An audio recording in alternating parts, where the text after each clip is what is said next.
Bonjour à tous, bienvenue à la vidéo découverte de la Rombox du mois de mars. Aujourd'hui, on est avec Guillaume de Roany. Salut Guillaume. Salut Nico, salut à tous. Merci de m'accueillir pour cette vidéo de la box du mois de mars. On va parler d'une cuvée que j'ai sortie au tout début de la marque et qui est une de mes favorites. J'en ai encore quelques bouteilles jalousement parce qu'on annonce des ruptures de stock depuis longtemps parce que je les garde pour moi. D'ailleurs, celle qui est là, on va la découpiller ce soir avec un copain qui vient regarder le match à la maison.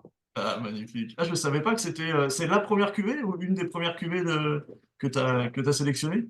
Exactement, ouais, ça fait partie des toutes premières cuvées et avant même, enfin c'est en parallèle, mais avant même d'avoir créé la collection Guillaume de Roigny avec les Roms du Sud que vous connaissez, là, la Ouais. grosse vingtaine maintenant de cuvées qu'on a sorties, plus trois qui sortent début avril, donc on y est presque. Ah, Celle-ci, c'était, vous reconnaissez le packaging de Raymond, c'était plus une collab avec la marque en fait au moment où j'ai décidé de lancer ma gamme. J'en avais fait une avec Guillaume Ferroni sur un Torna Viagem, là, les fûts qui font le tour de ouais. l'Atlantique en bateau. Et une avec Rémonin qui est toujours en gardant le packaging de la marque plutôt que de faire le mien. Et en fait, il y avait cette idée en parallèle et que je vais continuer à développer, je pense d'ailleurs, ces prochains mois ou années, de Ouais. faire des collabs avec des marques plutôt que de tout faire sous ma propre marque. Bon, il y a quand même mon logo, alors c'est un tout petit, hop, où est-ce que c'est? Et Juste oui, là, et oui, on le voit. et avec la magnifique tour Eiffel de Léopold Rémonin que tu as derrière toi aussi dessus. La tour qui a été érigée, celle-là, elle a été montée au moment du centenaire en 2016? Il me Où ils ont, semble, ouais. Alors, où ils ont j'ai pas ajouté la la pancarte ensuite, je sais pas comment. Il y a la pancarte dessus, mais je pense ils l'ont faite pour le centenaire, mais je veux pas mettre ma main coupée sur ça parce que je suis pas sûr. Mais il faudrait demander à Delphine ça. En Ouais. tout cas, il en est fier de sa tour Eiffel, Monsieur Raymond, qu'il en Eh porte partout. ouais, elle est Il marrante. était super content que je la mette sur l'étiquette d'ailleurs. Ah, c'est top. Et on voit aussi D'ailleurs, euh, pour drapeau l'anecdote, finlandais ça, en haut. Non, pardon, il y a marqué centenaire sur ta tour Eiffel. Et Ouais, il y avait une cuvée centenaire qui était sortie d'un rhum blanc qui s'appelle le Rémoningue centenaire. Et celui-là, par habitude, et parce qu'il y a marqué ça sur la photo que tout le monde connaît, on appelle ouais. cette cuvée Rémoningue centenaire, mais c'est pas la cuvée du centenaire. Eh oui, exact. Eh Je oui, crois même oui. que sur Rhum Altitude, il marquait ça aussi pour info. Ouais, c'est vrai. Mais ouais, en fait, c'est une cuvée, j'ai une collab, quoi. Il n'y a pas vraiment de nom. Le problème, c'est qu'on a aussi rajouté nos centenaires dessus, donc ça porte à confusion. Mais c'est pas la cuvée 2016, il me semble, centenaire. Oui, il y avait une cuvée centenaire, ouais. Et c'était sur un rhum blanc?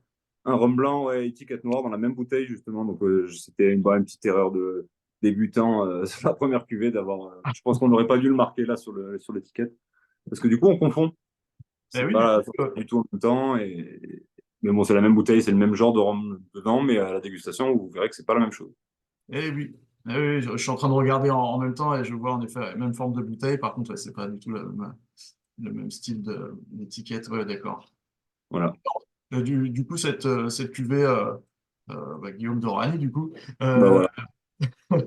c'est ça. C'est plus facile en même temps de se souvenir.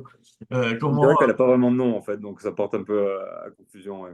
ouais, Mais j'assume l'erreur, hein. Je veux dire, c'est d'ailleurs, si vous voulez qu'on raconte des anecdotes avec des erreurs de débutants, entre guillemets, parce que c'était pas mon coup d'essai sur des cuvées, mais c'était les premières que je sortais sous mon nom. ouais. On a dû réétiqueter les étiquettes juste après avoir reçu le premier rouleau parce qu'on s'est rendu compte que j'avais mis le mauvais code postal de Sainte-Rose, Ah, ce qui est donc ne pas respecter les mentions légales de l'étiquette de bouteille d'alcool. Et en fait, fatigué un soir en parlant à mon designer qui était de l'autre côté des Caraïbes, à Marie-Galante, Andrew, que je salue, je lui ai tapé Sainte-Rose dans Google et j'ai copié-collé le code postal et j'ai pris celui de la Réunion. ah ouais. Donc, mais du coup, plutôt que de faire ça pas bien avec un stylo et tout ça, on a réimprimé un rouleau, on a décollé les étiquettes, etc. Donc, longue histoire. Donc, double étiquetage, enfin, ouais, Double étiquetage, c'est ça, deuxième exactement. aventure. Et justement, sur cette étiquette, j'ai repéré le petit truc le petit logo de la sécurité sociale. Ça, c'est pour rappeler un peu les embouteillages, des anciens embouteillages. Exactement. En fait, c'était le style un peu rétro qui est cher à Andrew, qui est mon designer, et donc j'adore. Et donc, il a des étiquettes un peu vintage comme ça, mais en fait, pour pas non plus porter à confusion, je sais pas si on va réussir à voir si je le mets comme ça. Mais il n'y a pas marqué cotisation sécurité sociale Ah, comme dans les d'accord. années 80-90. Eh Ouais, je suis oui. pas sûr qu'on arrive à voir. Il y a marqué pur jus de canne. Ah, j'avais pas fait attention, parce que même sur la photo qui est sur le site, on distingue pas bien. Ah, Ouais, bah, c'est un c'est peu petit, malin. mais c'est des petits trucs comme ça. Voilà, c'est histoire d'eux, c'est un 8 qui ressemble au CSS avec marqué pur jus de canne à sucre. Ouais. Mais C'est c'est des petits malin. détails comme ça qui font kiffer sur ces étiquettes, ça j'aime beaucoup. Et ouais, c'est très sympa. Le collectionneur qui repère ça, il va bien apprécier. C'est assez marrant. Ouais. Sur la Pour ceux qui ne Ferroni connaissent aussi, tu sais, pas, il avait fait le vieux port, l'étiquette, la vieille photo d'il y a 100 et quelques années, enfin 150 ans de oui, Ferroni. Il ouais. l'avait toute refaite à la main. Ah bon? Et quand Ah, on zoome justement sur la version HD, alors ça se voit pas forcément sur l'étiquette, en tout petit, il y a des tout petits détails un peu marrants, des petits clins d'œil ah, c'est vrai. sur Marseille qui sont rigolos. Ouais. Ah, je regarderai ça. Ah, ouais, c'est excellent. Parce que oui, juste pour la référence, pour ceux qui nous regardent et qui connaissent pas, en fait, cette étiquette, enfin, ce petit logo de la sécurité sociale, il a disparu dans les années 90, il me semble. Je crois que c'est ça. Il y a eu un moment entre 90 et 92 où ça a changé pour plus de logo, il me semble. Enfin, les Marianne sur certaines bouteilles. Ouais.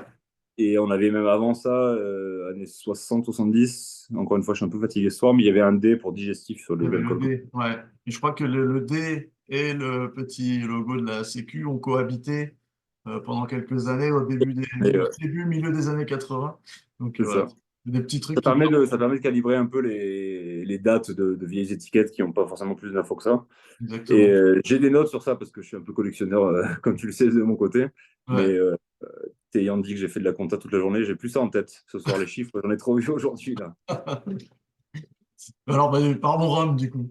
Quel est, comment t'es arrivé à sélectionner cette cuvée? Est-ce que t'as rencontré Léopold? Est-ce que t'as discuté un petit peu ce grand monsieur de Guadeloupe?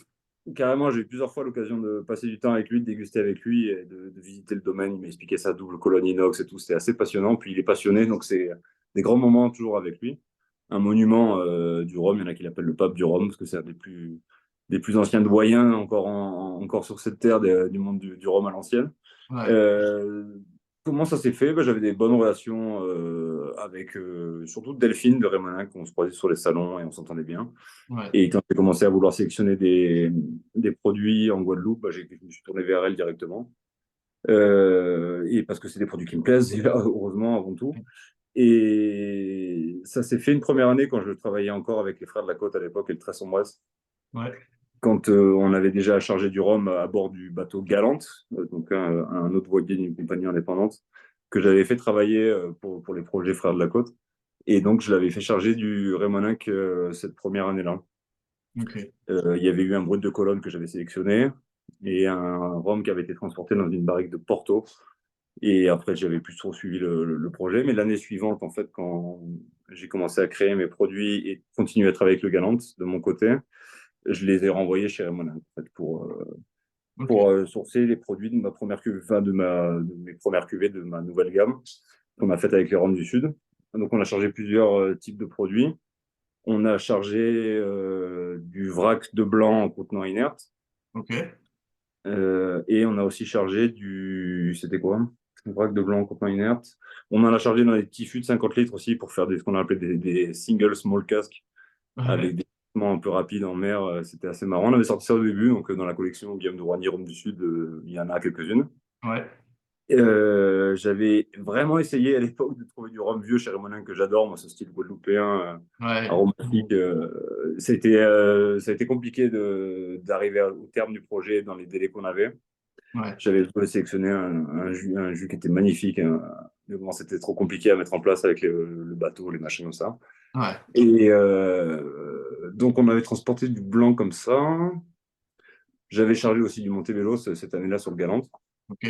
Et en fait, pendant mes sélections, donc avec Delphine, les équipes et puis Monsieur Rémolinck, je voulais, je l'ai souvent expliqué pour le transport à la voile, quand on transporte du rhum blanc, on essaie de le transporter le plus fort possible pour Ouais. pas transporter de l'eau avec la place que ça prend à bord de ces petits navires et le prix que ça coûte. Ouais. Donc on essaie de transporter beaucoup de degrés. Mais j'étais tombé vraiment amoureux de cette cuvée-là, qui était déjà à 50 degrés. Ah, d'accord. Euh, Ah ouais, c'était déjà tout C'était réglé. déjà réduit, ouais. C'était Ouais. un des lots. Tu sais, en fait, quand ils ont. Enfin, certains appellent ça les crèmes de distillation, j'aime pas trop ce terme. Mais en gros, les meilleurs lots Ouais. qui sont isolés pour faire des cuvées plus spéciales ou des vieillissements spéciaux plutôt que faire le litre à 50 degrés pour les supermarchés, D'accord. qui est déjà très bon, mais il y a des trucs qui sortent un peu mieux. Ouais, ou parfois il y a des essais sur des levures ou des choses comme ça. Ces années-là, ils commençaient à faire ça chez Raymond Inc. Et en fait, un de ces lots mis de côté, je l'ai goûté et je trouvais ça génial, sauf que ça m'embêtait de transporter du 50 degrés, donc j'ai transporté du 77,7, je crois que j'étais chez eux. ok. Il y en avait un à 79 et un à 77 entre Montebello et Raymond Inc. De mémoire, je ne sais plus lequel des deux était. Mais donc j'en avais choisi un pour les projets à la voile. Et Ouais, celui-là, j'avais dit, il faut qu'on fasse quelque chose avec. Donc ça a été là qu'on a commencé à faire cette discussion, de les sortir dans un autre projet en collaboration avec Raymond Inc. sous le packaging Raymond Inc. Et embouteillé par Raymond Inc. D'ailleurs, c'est la seule cuvée de ma collection qui a été embouteillée à la distillerie sur l'île. embouteillage officiel, quoi, on peut dire. Embouteillage officiel, ouais, avec juste un petit logo. En fait, j'ai vraiment voulu que ce soit une bouteille Raymond Inc. Où on voit vraiment à peine le logo collection là. Ouais, Il n'y a même pas marqué Rhum du Sud dessus. Donc, c'est quand même les Rhum du Sud qui ont géré le projet, importé, etc. et distribué derrière. Mais ouais, il n'en fait pas mention sur la bouteille comme c'était le cas avec la collaboration avec Ferroni. C'est vraiment à ouais. part de la collection. Alors, il y a le même logo, mais c'est pas la même série des C'est 23 ou du, 24 maintenant cuvées qu'on a. c'est du hors série. Ouais, c'est du hors série. Voilà. Ouais. C'est de l'embouteillage du OB, Official Bottling de eBay. Pas mal. Ouais, c'est ça. Je suis pas le seul à le faire. Il y en a d'autres qui le font, mais c'est vrai que voilà, ça change. Mais en fait, donc Oui, c'était c'est un super peu cool. comme ce que peut faire Vélier chez Foursquare, par exemple. C'est Ouais, des voilà, ce genre de embouteillages, choses-là. Ouais. Mm. embouteillages Et puis, on se officiels, conserve sur quel embouteillés à packaging, la etc. distillerie. Mm. Et bah, j'aimerais beaucoup en faire d'autres. Donc, peut-être qu'à l'avenir, on en fera d'autres. Ouais, et ben Mm. écoute, j'espère. Moi, celui-là, je me souviens que pour ceux qui sont en train de déguster leur verre en même temps qu'ils nous regardent, je me souviens que je l'avais trouvé hyper doux, hyper reposé, et que je m'étais dit que c'était vraiment, qu'il était vraiment fait pour la dégustation. Alors, je sais pas, plutôt que pour le petit punch, vraiment mieux en dégustation pure qu'en petit punch. Je sais pas si c'est quelque chose.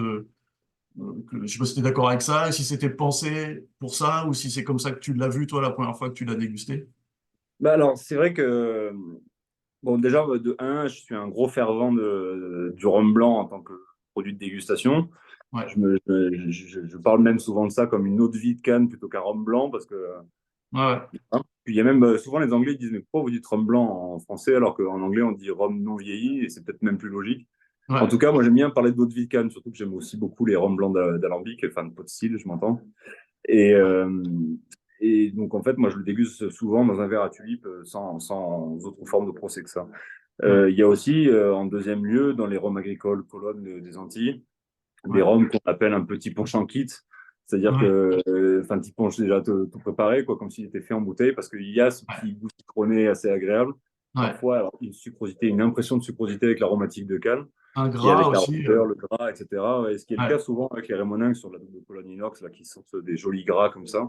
c'est vrai. Donc, quand je l'ai goûté, en plus au milieu de ces 77, 82 machin, quand je sélectionnais mon brut pour le transporter à la voile, c'était vachement agréable de goûter aussi ces quelques 50.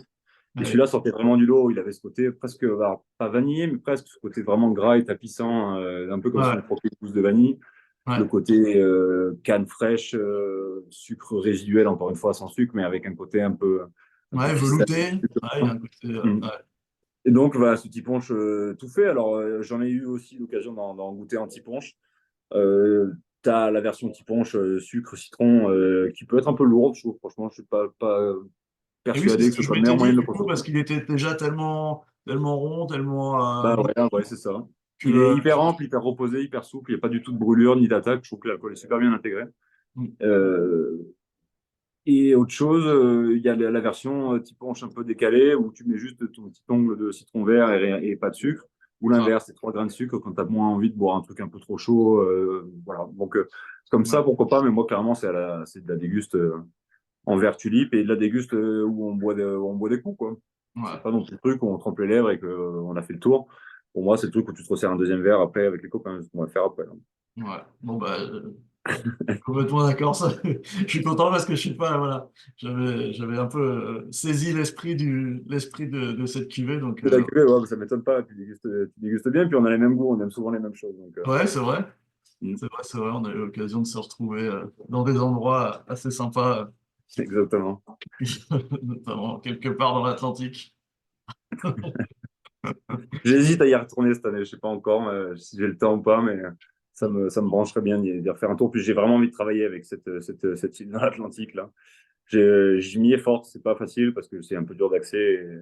Juste, je précise pour les gens qui nous regardent, on parle de l'île de Madère, dont le festival, le Ramfest approche. Je ne me rappelle plus des dates, mais ça doit être mi-avril, quelque chose comme Mi-avril, ça. ouais, c'est mi-avril, je crois que c'est la semaine du 14 ou un truc comme ça. Ouais. Donc pour ceux qui veulent passer une semaine très sympa à Madère, toutes les distilleries sont ouvertes à la visite. Il y a un festival tous les soirs dans les rues de Funchal. En plus, c'est une très bonne période, je pense, pour visiter l'île. Je Donc, recommande fortement. ouais. Bah, j'y suis allé, enfin, on y allait tous ensemble avec l'équipe d'Europe du Sud l'an dernier. On a passé un super moment, puis on allait voir la distillerie, on a engagé, enfin, on a re-engagé des discussions de travail pour travailler ensemble. Et j'étais déjà allé l'année d'avant, c'était là qu'on s'était vu, il me semble. Ou même les Euh, 2 années. il me semble que c'était l'année d'avant, ouais. C'était l'année d'avant déjà, ça passe vite. Ouais. Et Ouais. donc, je me dis, bon, bah, il faudrait quand même continuer à entretenir les bonnes relations. Non, c'est une île qui me plaît beaucoup, les rhums sont délicieux. Trop méconnus à mon goût, c'est Ouais. dommage, mais bon, moi, je les connais, donc j'en profite. Tant mieux pour nous. Exactement. Mais bon, j'y tiens. Moi, j'aimerais vraiment faire ou des cuvées comme ça ou des embouteillages dans ma gamme prochainement. Ouais. Donc, on y travaille. Ça, on peut le dire. Bon, bah, c'est top. C'est top. On va suivre ça de près. Bon, du coup, je vais te libérer parce que je crois que tu as un match à aller voir et une bouteille de Rémonac à Exactement. Bah, prendre. écoute, avec plaisir. En tout cas, bah, c'est très cool de pouvoir en reparler. C'est vrai que bon, ça fait un moment qu'on l'a sortie. Ça fait 2 ans et demi maintenant qu'elle existe, cette cuvée. Ouais, déjà. Elle est sold out, en tout cas chez nous, depuis un moment. Donc, c'est cool d'en reparler, de raconter ces histoires qui étaient top. Ouais. C'est Profitez-en, des il en reste super bons encore sur souvenirs Rome de. Attitude. Hum. Profitez-en, il en reste encore sur Rome Il en Attitude. reste encore, ouais, bah cool. Bah, moi, c'est moi qui vais finir par en racheter parce que il m'en reste plus tant que ça. Non, mais c'est vrai que c'est un vrai rhum plaisir, sans complexe, facile à consommer pour tout le monde. Alors, il faut aimer le rhum agricole quand même. Il n'y a pas ce côté très végétal, très sec, très brûlant, ou enfin Non, un peu ça se fumé de boit, certains rhums agricoles de Guadeloupe. ça se Là, boit c'est très du très bien. velouté. Ouais. Bon, bah, J'en c'est salive top. déjà. Allez, on y va. Bon, bah, merci beaucoup, Guillaume. Ben, écoute, merci à toi, Nico. C'est très, très cool d'avoir pensé à moi. Et puis, bonne déguste à tout le monde alors. À bientôt, tout le monde, et bonne soirée. Bye bye. Ciao.